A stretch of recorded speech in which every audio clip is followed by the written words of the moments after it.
नमस्कार साथियों, दोस्तों आपके अपने चैनल प्रभु यूपीपी में एक बार पुनः स्वागत है। दोस्तों आज यानी कि 30 अगस्त 2024 का जो यूपी पुलिस कांस्टेबल का जो पेपर रहा, वो सच बता रहा हूं, जिस बच्चे ने दिया होगा वो खुद इस बात से वाकिफ होगा कि जो पेपर का लेवल था वो बड़ा अच्छा था। जिस बच्चे ने थोड़ा भी मेहनत किया होगा, थोड़ा का मतलब ये है कि पेपर से 1.5-2 महीने पहले से भी अगर जिस बच्चे ने मेहनत कर दिया होगा तो मुझे लगता है कि वो 100 क्वेश्चन तो पार कर ही लेगा।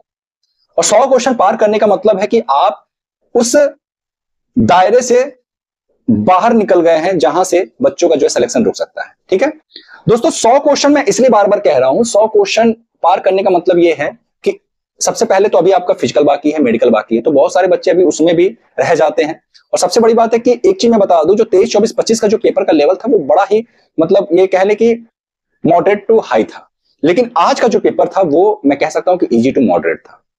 जीएस के जो प्रश्न पूछे गए, अगर जिस बच्चे ने थोड़ा भी मेहनत किया होगा तो 20 प्रश्न तो बड़े आराम से सही कर लेगा।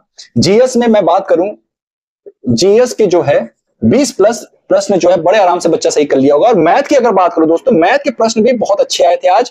जिस बच्चे ने मुझसे मैथ पढ़ा होगा, सच बता रहा हूं, कभी कभी ऐसा लगता है, आप भी खुद कभी कभी इस चीज को नोटिस करिएगा कि मेरा एक छोटा सा चैनल है, लेकिन मैंने अपने छोटे चैनल से मैथ की जो क्लासेस कराई और लगातार जो कंटिन्यू क्लासेस मैंने चलाया, कहीं ना कहीं जो बच्चा जुड़ा होगा मुझसे, उस बच्चे को पता होगा कि हाँ, क्वेश्चन जरूर फंसा है। चाहे कोई भी टॉपिक हो गया, चाहे एवरेज हो गया, चाहे रेशियो हो गया, चाहे पार्टनरशिप हो गया, चाहे प्रॉफिट लॉस हो गया, चाहे एसआईसीआई, कोई भी टॉपिक हो गया, क्वेश्चन जरूर फंसा है।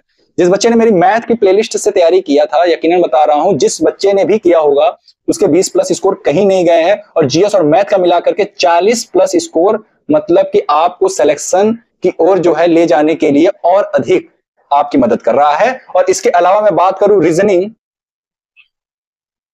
रीजनिंग और हिंदी, रीजनिंग और हिंदी बड़ा एवरेज रहा। हिंदी ऐसा था कि आप 30 प्लस कर सकते हैं, और रीजनिंग भी ऐसा था कि आप 40 प्लस बड़े आराम से कर सकते हैं। मैं 40 प्लस कह रहा हूं तो मतलब आप कर सकते हो बड़े आराम से, जिस बच्चे ने भी मेहनत किया होगा। तो अगर मैं ओवरऑल अगर कैलकुलेट करूं तो 110 प्लस क्वेश्चन कहीं नहीं गए हैं।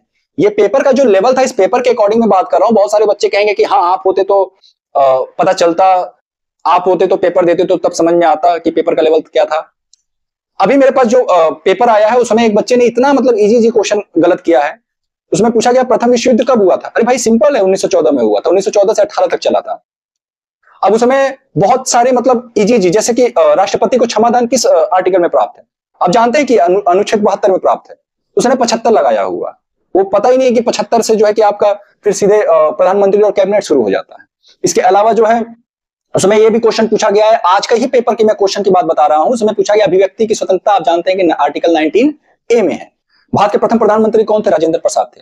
जीएसटी के जो जनक भारत में कहा जाता है, किसे कहा जाता है? तो अटल बिहारी वाजपेयी को कहा जाता है, क्योंकि सर्वप्रथम जो विचार और जो कमेटी का जो गठन हुआ था वो उन्हीं के शासनकाल में हुआ था। तो ये सारे जो कुछ प्रश्न है दोस्तों, जो कि बड़े आसान है, और मैं बता रहा हूं कि 15 प्रश्न तो ऐसे थे कि जो बच्चा कहीं ना कहीं तो देखा ही होगा।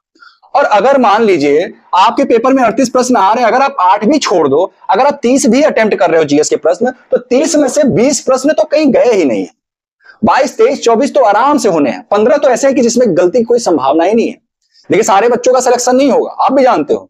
जितने बच्चे तैयारी करते हैं सबका सिलेक्शन नहीं होता। सिलेक्शन उसी का होता है जो बच्चा मेहनत करता है, जिसने तैयारी अच्छी की रहती है।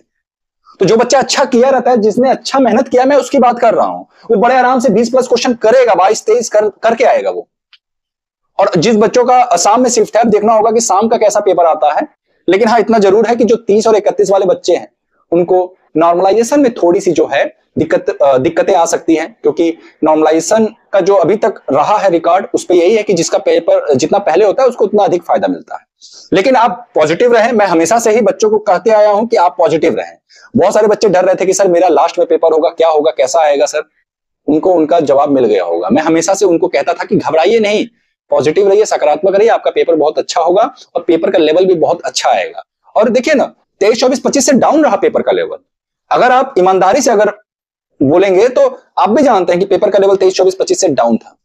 और जो बच्चे दे चुके 23, 24, 25 का, वो भी इस बात को समझ रहे होंगे। तो जिन बच्चों का पेपर कल है, उनको ढेर सारी शुभकामनाएं। अभी जो शाम वाले जो पेपर बच्चे दे रहे हैं, वो तो अभी एग्जाम में बैठ चुके होंगे। तो देखते हैं कि शाम का पेपर कैसा रहता है। फिलहाल इस पेपर की बात करूं, 30 अगस्त के फर्स्ट शिफ्ट की, तो ये पेपर जो था वो आपका था इजी टू मॉडरेट।